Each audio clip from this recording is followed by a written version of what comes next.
नमस्कार बच्चों, मैं डॉक्टर सुधा मित्तल। बच्चों अपन टॉपिक अपना एक्सपोर्ट प्रमोशन के अंतर्गत अध्ययन कर रहे थे। इसके पिछले वीडियो में निर्यात व्यापार संवर्धन के अंतर्गत उद्यमी की महत्वपूर्ण भूमिका होती है और उसके अंतर्गत जो उद्यमी का रोल है वो विभिन्न प्रकार के निर्णय लेता है। तो अपन ने दो निर्णय के बारे में अध्ययन किया था। निर्यात हेतु अंतर्राष्ट्रीय बाजार में प्रवेश करने संबंधी निर्णय और बाजार चयन संबंधी निर्णय। उसी को आगे बढ़ाते हुए आज अपन अध्ययन करेंगे अंतर्राष्ट्रीय बाजार प्रवेश विधि संबंधी निर्णय। Decision regarding mode of entry in international market. निर्यात हेतु अंतर्राष्ट्रीय बाजारों में प्रवेश की अनेक वैकल्पिक विधियां हैं। उद्यमी उनमें से अपनी सुविधा अनुसार किसी एक या अधिक विधियों को अपनाने का निर्णय कर सकता है। तो अंतर्राष्ट्रीय बाजारों में प्रवेश करने की प्रमुख विधियां निम्नानुसार हैं, जैसे अप्रत्यक्ष निर्यात विधि, प्रत्यक्ष निर्यात विधि, लाइसेंस विधि, संयुक्त साहस विधि, पूर्ण स्थायित्व वाली विदेशी सहायक कंपनी विधि।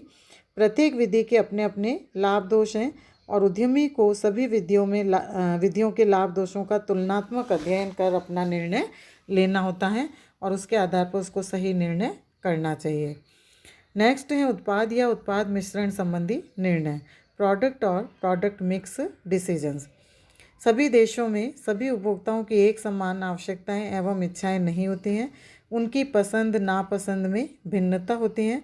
अतः निर्यात व्यापार संवर्धन हेतु उत्पाद मिश्रण तैयार करने के लिए पृथक से उत्पाद नियोजन एवं विकास करने की आवश्यकता पड़ती है।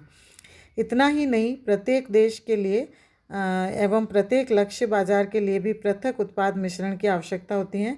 जो जैसे कमीज़ पतलून अमेरिका में आसानी से बिकती हैं, वह इंग्लैंड जर्मनी जापान में बिक जाएगी। यह आवश्यक नहीं है, क्योंकि कारण स्पष्ट है कि प्रत्येक देश के बाजारों, ग्राहकों की रुचियां, आवश्यकताओं, इच्छाओं में पर्याप्त अंतर पाया जाता है।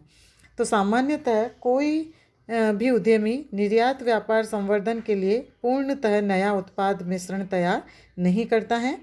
उद्यमी अंतर्राष्ट्रीय बाजारों के लिए उत्पाद मिश्रण तैयार करते समय अपने स्थानीय उत्पाद मिश्रण में भी आवश्यक परिवर्तन, संशोधन, विस्तार अवश्य करते हैं। तो सामान्यतः अंतर्राष्ट्रीय बाजारों के लिए उत्पाद मिश्रण तैयार करने हेतु विभिन्न प्रकार की व्यूह रचनाओं में से किसी एक या अधिक व्यूह रचनाओं को अपनाया जाता है। जैसे स्थानीय उत्पादों को सीधे ही विदेशी बाजारों में प्रस्तुत करना। कभी कभी कुछ उद्यमी अपने विद्यमान स्थानीय बाजार में विक्रय किए जाने वाले उत्पादों को ही विदेशी बाजारों में प्रस्तुत कर देते हैं। ऐसे उद्यमी इस व्यूह रचना के अधीन अपने विद्यमान उत्पादों के लिए विदेशी बाजारों में ग्राहक ढूंढते हैं। इस व्यूह रचना को अपनाने से उद्यमी को नए सिरे से न तो उत्पाद नियोजन करना पड़ता है और न ही निर्माण प्रक्रिया एवं संवर्धनात्मक कार्यों में कोई परिवर्तन करना पड़ता है।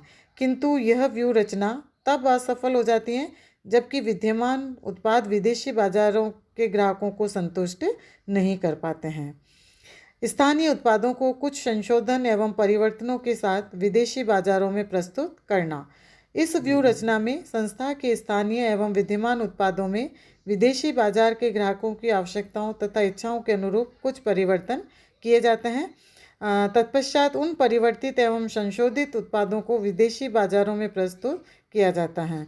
उदाहरण के लिए आज कई विदेशी उद्यमी भारतीय परिस्थितियों एवं वातावरण के अनुरूप अपने उत्पादों में परिवर्तन एवं संशोधन करके भारतीय बाजारों में प्रस्तुत कर रहे हैं।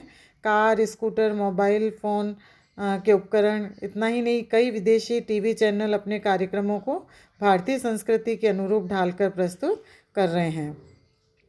स्थानीय उत्पादों से विदेशी आवश्यकताओं के अनुरूप बनाकर प्रस्तुत करना।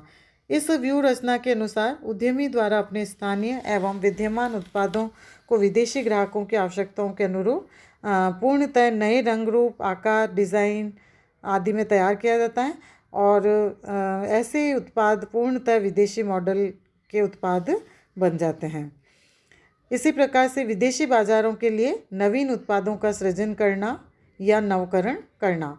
इस व्यू रचना के अनुसार विदेशी बाजारों के लिए किसी नए उत्पाद का सृजन किया जाता है और इस व्यू रचना को दो विधियों से अपनाया जा सकता है। जैसे प्रथम, किसी स्थानीय विद्यमान उत्पाद में कुछ ऐसा नवीकरण किया जाता है कि उसके जो गुण है उसमें नयापन उत्पन्न हो जाए तथा उसे कम लागत पर निर्मित कर लिया जाए। कुछ विकासशील देशों के बाजार में उसे आसानी से बेचा जा सके। द्वितीय विधि में उद्यमी किसी ऐसे नए उत्पाद का निर्माण कर सकता है जो उस देश की आवश्यकताओं को न्यूनतम लागत पर पूरा कर सकता हो।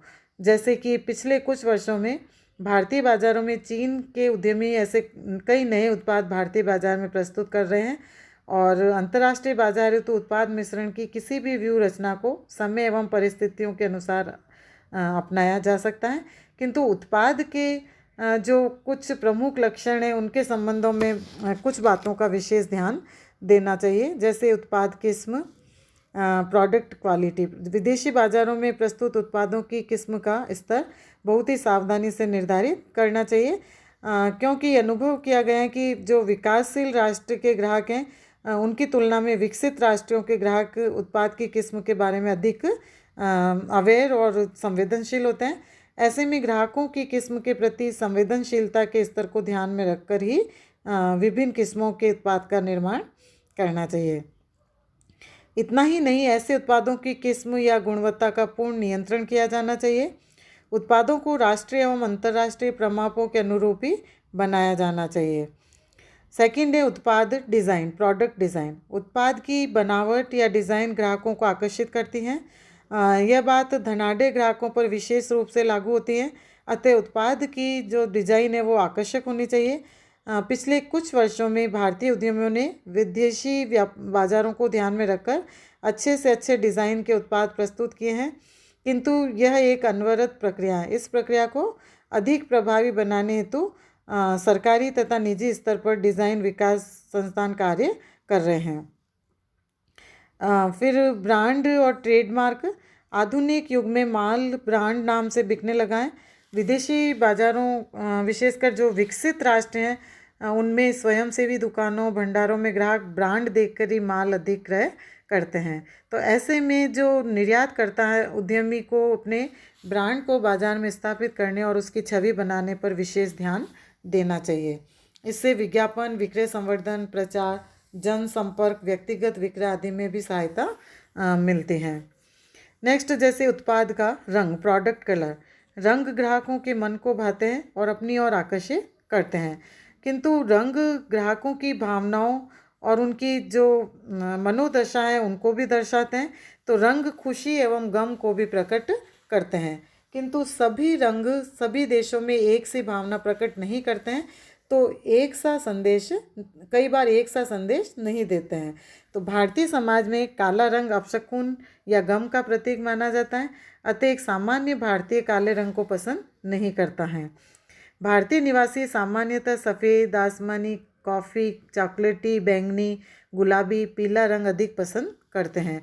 तो कुछ राज्यों में इनमें भी अधिक चटकीले रंग पसंद करते हैं, किंतु यूरोपीय एवं अमेरिकी लोग हल्के या कम चटकीले रंग पसंद करते हैं। चीन में लाल रंग को सर्वाधिक पसंद किया जाता है, जबकि सफ़ेद रंग सामान्यतः नकारा जाता है। जापान में तो सफ़ेद रंग को शोक का रंग माना जाता है। तो इसी प्रकार लैटिन अमेरिकी देशों में बैंगनी या जामुनी रंग को मृत्यु या शोक का प्रतीक माना जाता है। तो मुस्लिम राष्ट्रों में हरा, काला, मैरून रंग अधिक पसंद किया जाता है और वह भी चटकीले गहरे रंग में। तो इससे ये स्पष्ट होता है कि जो प्रोडक्ट के रंग हैं या उत्पादों के रंग हैं, तो उन रंगों का भी निर्धारण विदेशी बाजार के ग्राहकों की भावनाओं और आवश्यकताओं को ध्यान में रखकर निर्धारित करना चाहिए। इसी प्रकार से पैकेजिंग तथा लेबलिंग। हम सभी जानते हैं कि उत्पाद या आवरण या जो कवर या और कंटेनर ही उसकी पैकेजिंग है, तो इसका उद्देश्य उत्पाद को सही रूप एवं गुणवत्ता के साथ सुरक्षित रूप से ग्राहक को सुपुर्द करना होता है। तो लेबल ऐसी सूचना युक्त पर्ची या लेख है जो उत्पाद के पैकेजिंग पर लिखा या पैकेजिंग के साथ संलग्न किया जाता है, जिसमें उत्पाद की आंतरिक गुणों, निर्माणी घटक, माप तोल, मूल्य आदि का उल्लेख उसके अंदर होता है। पैकेजिंग एवं लेबलिंग में सभी आवश्यक सूचनाएं होना अनिवार्य है। इनके अतिरिक्त प्रत्येक विदेशी बाजार के नियमों एवं कानूनों के अनुसार आवश्यक सूचना भी उन पर होनी चाहिए। पैकेजिंग संबंधी देश के जलवायु एवं परिवहन की परिस्थितियों के अनुरूप ही होनी चाहिए। इतना ही नहीं, पैकेजिंग एवं लेबल सुंदर, आकर्षक, मजबूत, उठाने रखने एवं उपयोग में सुविधाजनक भी होने चाहिए। तो इन सभी बातों का ध्यान रखते हुए उत्पाद या उत्पाद मिश्रण संबंधी निर्णय लिए जाने चाहिए। अब इसके बाद अपन नेक्स्ट वीडियो में इसी को कंटिन्यू करते हुए मूल्य निर्धारण संबंधी निर्णय, वितरण या मध्यस्थों संबंधी निर्णय, संवर्धनात्मक निर्णय, निर्यात संगठन संबंधी निर्णयों के बारे में अध्ययन करेंगे। धन्यवाद।